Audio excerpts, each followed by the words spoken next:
you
Just give us a sense for how much of a difference a couple of wins makes, you know, where you were before to where you are now. I know that all the problems aren't solved, but it has to be a big difference. Yeah, it's a big change in energy for sure. When you lose that many games, it's tough. But we were able to find a win against Calgary. It was a tough game. Koski played great. And then I thought kind of a gutsy win against Vancouver, being down 2-0 and coming back. So that's just something that we're got to keep building off of and try to look to do that again tonight. What's your, I don't know how honest you'll be with this answer, but what's your evaluation of how your group handled it, like internally, when things were at their worst? And you've been around a long time, you've seen it. So how do you think your group did as a unit? In terms of what? Just like staying together, yeah. Getting through the tough times together. And yeah, for sure. I mean, I think you look back and I think it was good a lot of things, but it's tough when you're right in there. It's not a good feeling losing. And but having said that, I think that we're going to come out better as a team for that. And not to say that it's smooth sailing now, but we just want to keep getting better one game at a time. And last two have been good for that. So we'll just gotta just take it one step at a time and keep trying to climb back out of it. Duncan, the good news is that your last 3 wins have all come when you're down 2-0. You've managed to come back. Unfortunately, it's 10 straight. You've given up the first goal, and only 4 times in 29 games have you scored first. It's obviously not the recipe for success. I don't think you've ever experienced anything like that. I've looked up your numbers in Chicago. Very few teams have.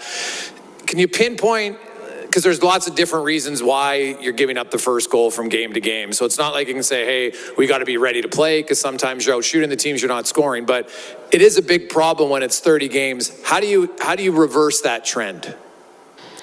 I think it's just a matter of trying to find ways to score more 5-on-5.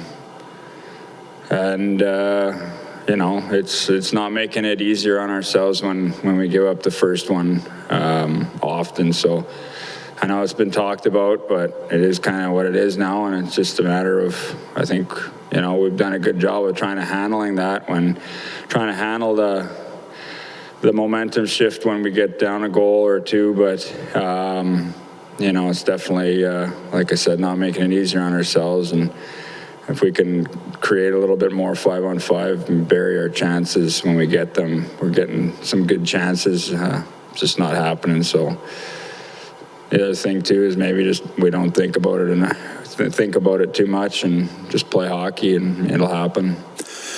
On a personal note, the last 2 months here in Edmonton, all your numbers individually, despite the team losing, have been very good. If you look at goals for, goals against, shots, all that stuff. Do you feel more comfortable? Did it take some time coming to, for first time for you ever going to a new team? Was there a little bit of a transition for you? And do you feel more comfortable as you look on the ice? For sure, a little more comfortable. I mean, just being here now and settling in more. But I don't know, been around long enough that I didn't feel like I was uncomfortable. We started out really good and we won 10 in a row, so I thought that I was doing okay. It was a different role, different line mates, different teammates, so that type of thing. But, just trying to do what I can to help the team and whatever that it may be. And just try to keep it going, keep trying to get better. Duncan, over here. It sounds like there's a really good chance your team's going to sign Evander Kane in the next couple of days. You guys are going to be on a plane tomorrow, so I hope you don't mind if I ask you today. When you sign in mid-season a big player like that and a player, that player, what happens among the leadership group? How do you bring that guy into the fold? Well, I don't know if that's a done deal or anything, so it's tough to really comment too much on that because I really don't know what's happening. But obviously Evander Kane is a good player, and he's, I think a big, strong power forward that's hard to play against. So as far as the leadership group, it's just talk to the guy and talk to different players, get to know them, and I think you try to make everybody feel comfortable, welcome, and part of the unit. And it's no different than anybody else coming to the team midway through the season or through a trade or whatever. This is usually players say they like the fact that their GM's out there trying to, work for them, make them better, right? This is a player coming in that's not costing your team anything, and by all accounts is a pretty good left winger. Do you feel like this is a sign from management that, they're looking to get something done here?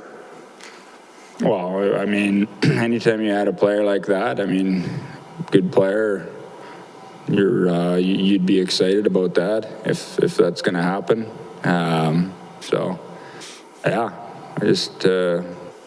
We'd be happy to have him as players and excited to have him join the group and help us out. Duncan, you've played Nashville more than Ryan McLeod and Evan Bouchard have played NHL games. Is there an identity with the, like, they appear to have a pretty big, heavy team, but has there been a consistent identity in the experiences that you've had playing against the Predators over the last several years? Yeah, always hard games, tough games to play. They play a patient type of game, a well-structured team game. So we've had a lot of battles with them over the years, and they're never any easy games. They're always competing, and always have a lot of good players and good goaltending as well. Thank you. Yeah. Thank you.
Zach, obviously no one wants to get COVID. Was the silver lining for you just a little extra time coming off that shoulder injury? Is more rest maybe a positive for you?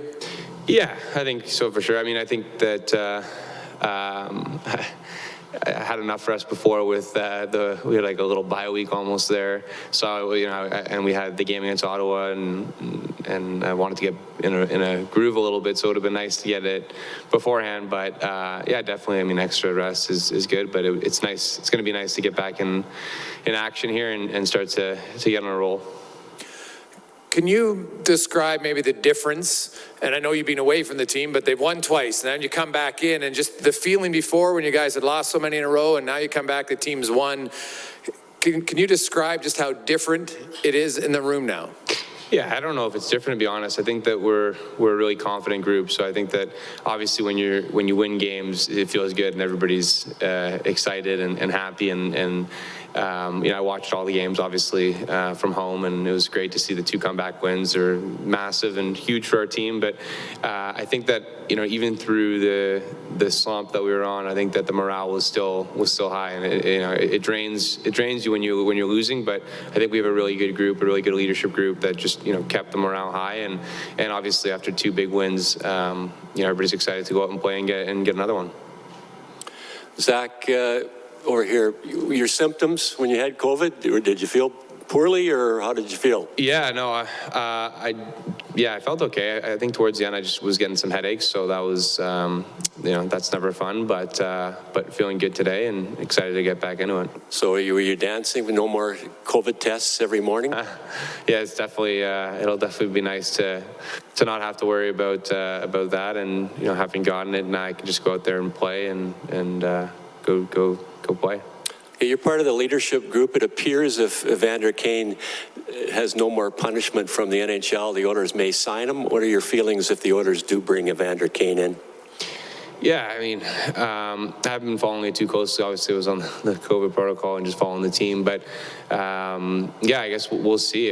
I don't know what's happening on that front, but I'm sure Ken will address it. And you know, if he's a part of our team, then you know, it's going to be exciting for us to have a player like that, I would say. And he'll be a part of our team if he's a part of our team. And is this a general manager trying to help the team out in mid-season too? I mean, as a player who's a veteran in the league. Yeah, I think as a general manager, you know, your job is to make your team better, right? I think that, you know, Ken's going to go out there and do everything in his power to make our team better. So yeah, I have all the faith in Ken. Thank you. Thanks. Hey, Zach, over here to your left. Good to see you again. You said you've watched the games while you've been out. What have you seen from this club over the last couple of games that you guys have been able to find a little bit more success in? I think everybody's working. Like, they're working really hard. I think that the past few games, it's really evident that the work ethic's there, and I think that it's transferring. I think that over the past few games, we've just been putting a lot of pucks on net too. We've been getting a lot of chances, especially in that Vancouver game. Just watching it, the amount of chances that our team generated was a really big positive. And I think just, you know, playing in our own end, defending well, and that leads to breaking out and having the puck and being on offense. When you look at the long-term picture in terms of this season, obviously not letting out in the first goal in 10 straight games is not a recipe for success. So what is the recipe to turn that around? Yeah, I mean, if you're not scoring first, you got to come from behind, and obviously we did that the last two games.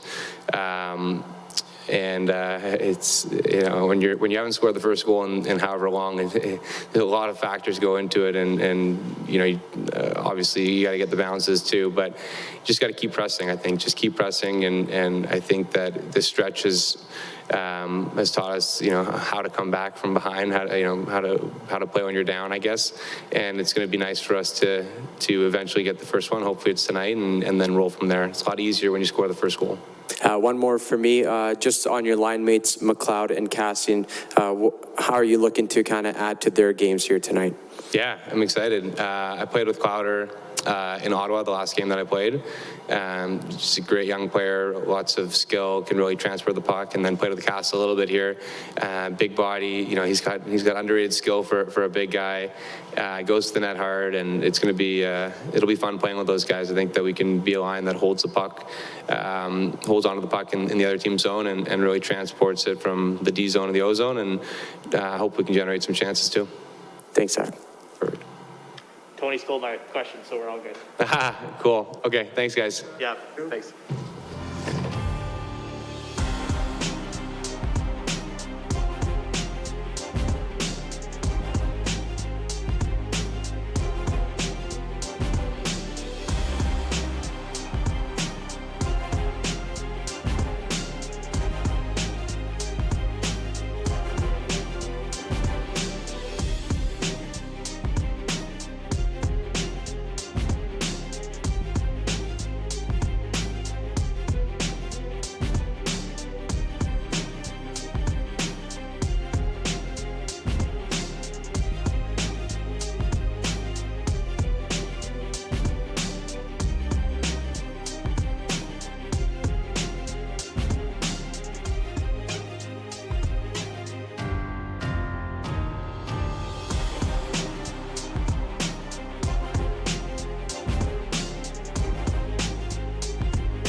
question about having Zach back in the lineup, kind of what he does for your team tonight.